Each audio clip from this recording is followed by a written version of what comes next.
Para que serve esse regramento? Para quais pessoas? Serve para todas aquelas pessoas que não atingiram os requisitos mínimos quando veio a reforma, lá em 13 de novembro de 2019. Basicamente era o quê? 65 anos de idade para os homens, 60 para as mulheres, 15 anos de contribuição, isso na regra por idade. Se fosse por tempo de contribuição, era 35 anos de contribuição para os homens, 30 anos de contribuição para as mulheres.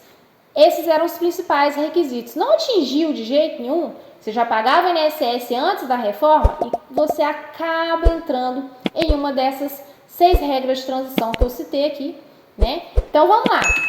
Quais são as pessoas que podem participar?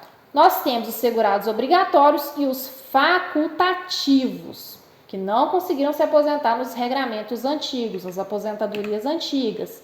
Quem são esses segurados obrigatórios? Me fala aí, quem é você? Você consegue identificar aqui? São empregado, trabalho de carteira assinada? Pode participar? Pode. É um empregado doméstico? Pode. Você trabalhou como MEI, tem um MEI aberto ou já teve um MEI? Esse período pode entrar para esse tipo de aposentadoria? Sim, tem uma ressalva que eu vou explicar. Mas você pode sim. Trabalhadores avulsos? Podem sim. Segurados especiais? Podem sim, com algumas ressalvas.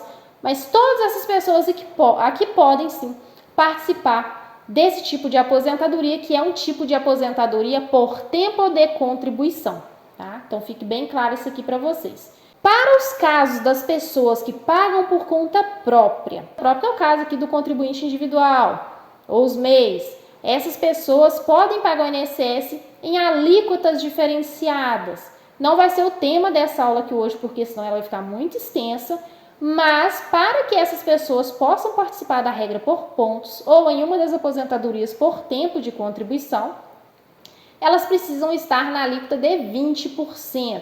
Basicamente, o MEI paga hoje 5% de um salário mínimo. Se o MEI quiser que o período pago como MEI entre para esse tipo de aposentadoria, ele precisa fazer a complementação de alíquota de 5%, levando para 20%. O mesmo acontece para um contribuinte individual que paga 11%, por exemplo, né? Se você não sabe, você pode gerar sua guia e pagar seu INSS por conta própria. É esses casos que eu estou falando aqui. Então, você pagou 11%, vamos supor que você queira que o período entre aqui para esse tipo de aposentadoria. Então, você pode complementar a alíquota de 11% para 20%, fazendo com que esse período entre aí automaticamente para a regra por pontos. Segurados especiais são aquelas pessoas que trabalham em meio rural para a própria subsistência ou individualmente, né, em regime de economia familiar ou individualmente.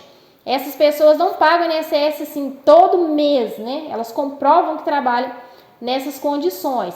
Se caso o segurado especial quiser entrar em uma das regras por tempo, né, no caso aqui por pontos que a gente está falando, aí ele precisa também fazer o pagamento facultativamente. Não é de qualquer jeito. Tem uma forma, porque os segurados especiais, eles já se aposentam por idade. Então, se quiser aposentar por tempo de contribuição, em uma dessas regras de transição que foram criadas aqui por tempo de contribuição, aí precisam sim estar efetuando o pagamento aí de uma forma diferenciada.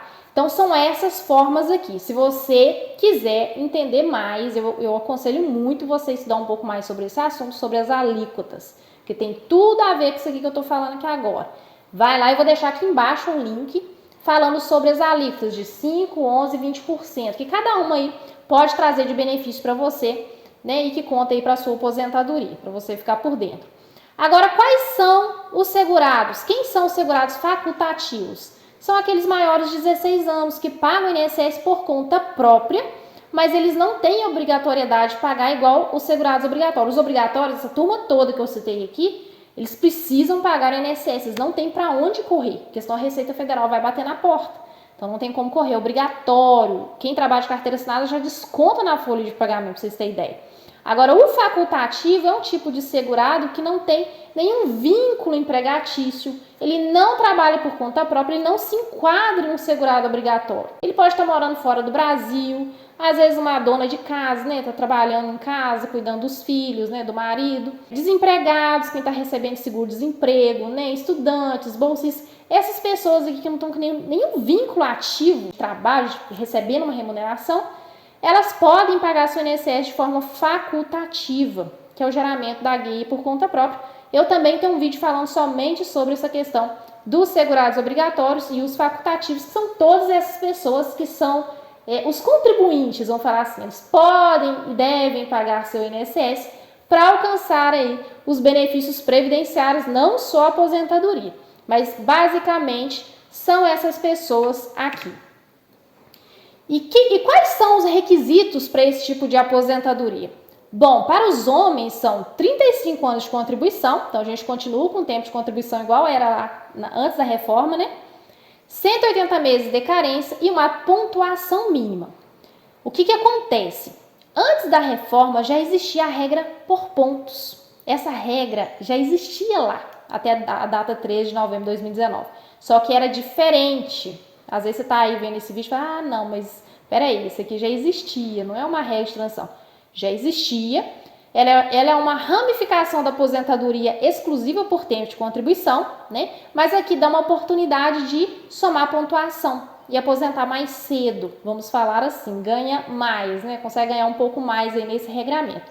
Só que aquela antiga aposentadoria por pontos também foi extinta lá na reforma. Ela vale para quem conseguiu preencher os requisitos até a data da reforma. Então, para quem consegue direito adquirido na data 13, ok, mesmo estando em 2026. Quem não conseguiu referente à data 3 de novembro de 2019, pode participar dessa regra de transição, que é diferente. Então, aqui a gente pede 35 anos de contribuição, 180 meses de carência e a pontuação mínima, que eu vou mostrar aqui logo à frente. E para as mulheres, 30 anos de contribuição, 180 meses de carência e também uma pontuação mínima. Essa pontuação mínima é o quê? É a soma da idade da pessoa, né? Porque isso aqui não exige idade, esse regramento. A coisa bacana aqui desse tipo de aposentadoria e que não pede uma idade mínima. Então, a pessoa consegue se aposentar mais jovem se ela tiver começado a contribuir para o INSS há mais tempo. O caso real que eu vou mostrar para vocês, que aconteceu no meu escritório, é espetacular. 56 anos de idade, ele já consegue se aposentar pela regra dos pontos e recebendo um valor aí extraordinário, vocês vão ver no final. E outra coisa, se você é professor de ensino básico, professoras de ensino básico, tem redução de 5 anos na pontuação e no tempo de contribuição. Então, ao invés de 30 anos, 25 anos. Ao invés de 35 anos, 30 anos de contribuição para os homens. E a pontuação é menos 5 pontos também.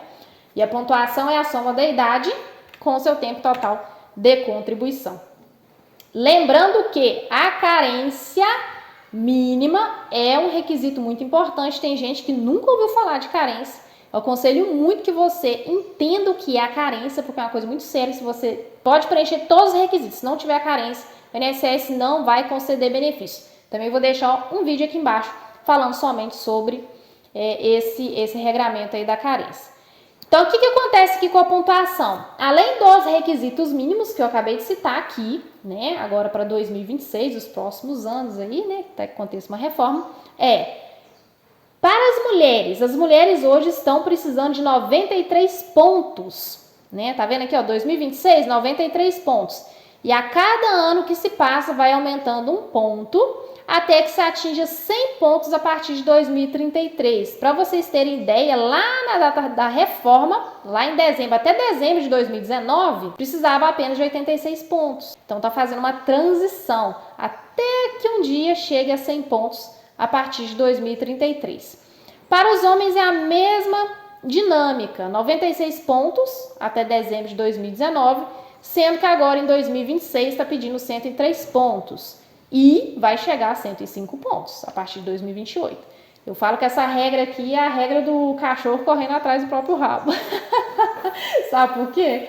Porque se você tem a idade, não tem um tempo de contribuição, você não vai conseguir acompanhar, você não vai conseguir subir essa pontuação. Porque é uma soma de idade e de tempo. Então, tem idade, tem que ter tempo. Tem idade, tem que ter tempo. Se a pessoa estiver subindo só a idade, tiver parado de contribuir, vamos supor, parou de contribuir, não está contribuindo nem de forma facultativa, sei lá, nem por conta própria, como segurado obrigatório e contribuinte individual. Ela vai subir na idade e não consegue alcançar essa pontuação. Por isso que sempre tem que estar para a par aqui. Idade, tempo de contribuição, idade, tempo de contribuição, para poder acompanhar isso aqui e conseguir atingir esse requisito aqui, que é muito importante. Sem esse requisito aqui, não passa.